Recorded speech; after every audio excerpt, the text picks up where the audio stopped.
everybody. Welcome back to another episode of We Are Only Human, the official podcast for the College of Education and Human Sciences. I'm your host, Luisa Clausen, and I am here with the student who's already making a big difference here at OSU, Anya. Welcome, Anya. Hi, How are thank you? I'm so honored to be here. She is I can't cuss in this, but she's an incredible human. I was going to say a baddie.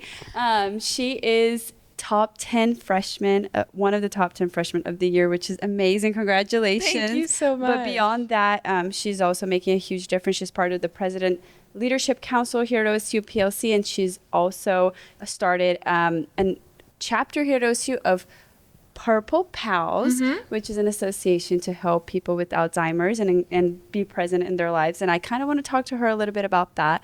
But before we get into that, how's your year going? So good. It's been so busy, but I've loved every second of it. Yeah. And it's really rewarding to be in like leadership roles and feel like I'm like making an impact and seeing people grow and get established on campus. So. That is always awesome. And I think we talk a lot about the achievements, which we will do, and I want to hear all about it. But tell me a little bit about what made you want to be in leadership positions. What made you want to start? Where does this need and want to help people come from? Yeah, great question.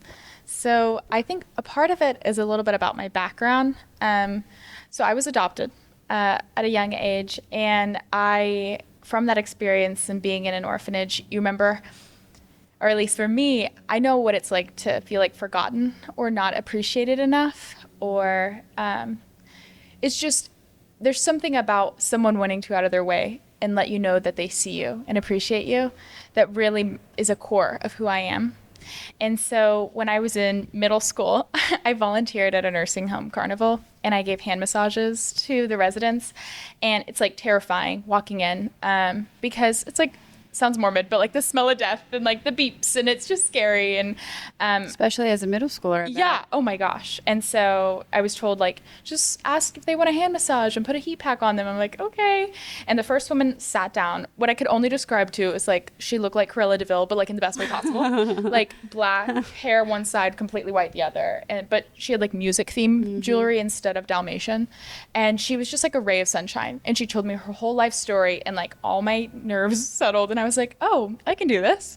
And so the rest of the day, I would have people from all over the world, and people that didn't want to speak, just wanted to sit with me. Some people that wanted to talk the whole time. Some people that just wanted to kind of like share stories. And it was just so humanizing. And I remember walking out of there going, oh, that's my population. I need to be with them. So high school, I worked at like assisted living home and that kind of stuff. And then I knew here I wanted to be in geriatrics, wanted to get plugged in. And so my first day of class in Dr. Gardner's like intro to HDFS class, he was like, what do you want to be when you grow up? And I was like, I want to be a geriatrician. And he plugged me in with Dr. Alex Bishop, gerontologist on campus. And from there, I was introduced to Haley Minette, who was friends with Paige Harding. And Paige is the one that started the nonprofit Purple Pals. Okay. So I know that's all going to say, I knew I wanted to get plugged in, and I knew I wanted to serve. And I think the best way of doing that is through leadership, because it's almost like servant leadership. So I'm putting myself there first. I'm leading by example for what I want to see the world to kind of look like. So I like to take on that challenge of like being a better person and trying to help others. So. I'm, amazed, because it's not everybody who can do this, or it's not everybody who has that calling. Thank you for sharing about that in your life, and it's a true pleasure to get to kind of learn about that. So you kind of got involved in networking. Everybody, networking is very important. Follow her example. And you, just to clarify, she's a sophomore right now, and your major is? I'm nutritional sciences pre-med, but I was HDFS, and I love HDFS. So. And so you got plugged in with Purple Pals. Tell us a little bit about what the goal is. What do you do, and how can people get involved with that? Totally. So Purple Pals is a 501c3 nonprofit. And so it was founded in Kansas by Paige Harding. So her grandmother was diagnosed with early onset Alzheimer's at the age of 60. Wow. So it's like, that's so young. It's really rapid for the decline. And so their family had to have a whole shift. It's like some people have to take off work. they're full-time caregivers plus taking care of a family, and there's just so few resources, and no one really talks about that, but it's so common.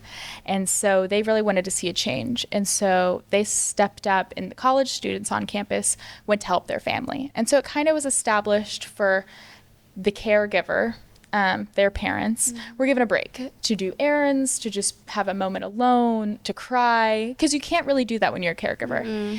And so it was to establish a break for their caregivers, but also start that intergenerational friendship and camaraderie, and give the individual with Alzheimer's, who we call pals, a space to feel like just normal. You know, it's scary, and to have some kind of normalcy and someone to smile and laugh with is so healing. And so that was kind of like the mission. The mission is like fun, freedom, and friendship. And I really love that. And I really love sharing awareness of dementia and Alzheimer's and just aging in general. Aging starts now. And to fear it is just like to fear gravity. You know, it's just like inevitable. It's all around us. You can't really hide it. So I was wanting to share that, and with like-minded people that know aging isn't something to be scared of, and it's so much better when you acknowledge that there's an issue, and then you can try and fix the issue or be part of the change for the better. So that's kind of what Purple Pals is, and we go into our community, like Primrose Retirement Home, West Haven Nursing Home, and make events too, just to start those kind of friendships and have the name out there, so eventually we'll be able to have people with Alzheimer's come in and have a safe place to really have their caregivers have a total break. So that's kind of the mission. Yeah. Being a caregiver is no joke. I can't even imagine how that's like. How has this experience changed you? I mean, you've been a part of, you've done so good for your, as a high schooler, and then you come into college and you do this. How has that changed you as a human? I think the humility aspect of it, and how you just have to be so much more understanding, because college is hard for everyone. Every single person, regardless of their age, college is really hard and really challenging. And if you don't have your network of support like you used to in high school potentially, it's even harder. And so I think what it's changed me for being a leader, and with PLC specifically and Purple Pals, you just have to really I don't know, lead with grace is the right word, but I have to be really understanding, because not everyone loves old people like I do, you know, but they could love some certain part of it. Or I'm trying to adapt to see how could I make that experience better for them. And so I'm constantly trying to adapt my approaches and learn from my mistakes, because I've had some massive failures with starting making events and knowing what events people will show up to, and what events the residents will like. That was one of the hardest ones, where it's okay, this didn't work, let's reroute, pivot. Because sometimes we've been having way better turnout for volunteers, and I'm so grateful for that. But my first one that I hosted, to be vulnerable, one person showed up to it, and I was okay, yeah, for sure. We'll just keep trying.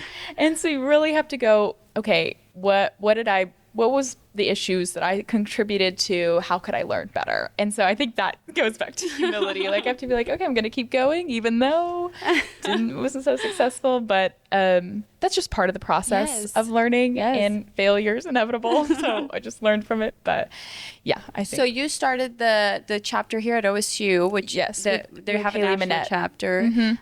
So with Haley Minette. She graduated, but she was really instrumental for establishing the chapter. And so how was that like? You and someone else, you just mentioned that nobody showed up. How did you start building and turning into something bigger? What are some of the things that you changed along the way? So we got approved to be an actual established club at OSU in December and January. So that was really where it was boots on the ground, learning Give Pulse in Campus Link, and learning Canva and GroupMe, and sending out enough messages, but not too many, and corresponding with the facilities.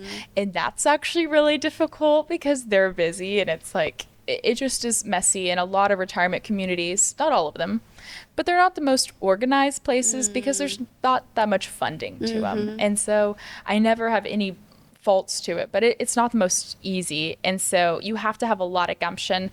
And if you don't have a team behind you, it's on your shoulders to do that all.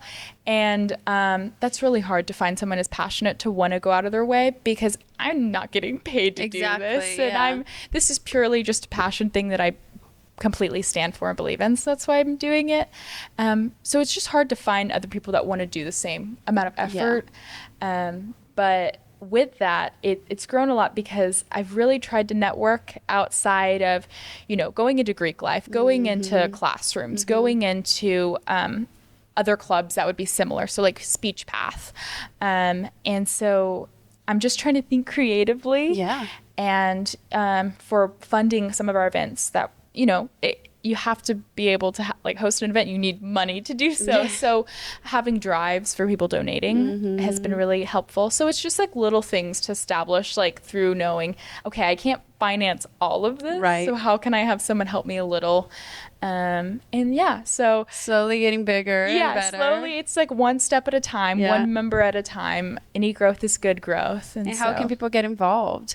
So they can join on Campus Link or Give Pulse. They can always reach out to, it's purplepalstilly@gmail.com, or we have a national website, purplepals.org.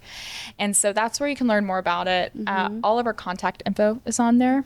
But honestly, just typing in most of those events, I try and put it out there on any kind of platform for people to find. We have social media, all the typical stuff. But that's kind of a little bit, and I always want to learn and grow. So anyone has better ideas, please send them my way, But You have 2 more years here. Yes. What is in the future? What are you expecting? What are some of your dreams for Purple Pals? I would love to see some people that are really passionate, find someone, even if it's not specifically in gerontology, but someone that's specific about, hey, I love community service and I'd love to grow this, or I really want to practice my marketing skills. Finding how I can help someone establish themselves as a leader better in whatever capacity and their passion is. I mean, obviously mine's geriatrics, but any way that I can help someone grow as a person and hopefully understand how important service is would be my ultimate goal. So seeing our chapter grow with both participation and residents, eventually having enough money to host an actual annual event and have people see that we're very a legit club that really wants to make a difference for the better, especially in the Stillwater community. It's not just about OSU. It's the whole community. And so just trying to give back. So any kind of growth would be really great. That's amazing. Well, I have had such a great time getting to know you. Thank you. Top 10 freshman, and while you're doing all of this and then getting good grades and then getting involved, and she's also in a sorority, you are awesome. So thank you for serving OSU and serving the community. Thank you That's so really much. great. Yeah, I and before we appreciate go, is there anything you want our listeners to know about you, something we didn't talk about, something you want to leave people with? Oh my goodness, what a great question. I think a piece of advice that I live by is being for what you're for, not against what you're against. So if whatever you're for, whether that's love, whether that's service, whether that's anything, you should be for it. Go out there, go out of your way, be passionate, be involved in it. Focusing on the negative or the things that are not towards the better isn't going to serve you, isn't going to serve anyone else. So just if you have a passion like geriatrics or anything in STEM, research related, nails, who knows, just be for it. Go for it. And the only one stopping you is you. So just go for it. So I had such a great time. Thank you so much. I hope you guys enjoyed this as much as I did. And I'll see you the next week for another episode of We Are Only Human. I'm your host, Luisa Clausen.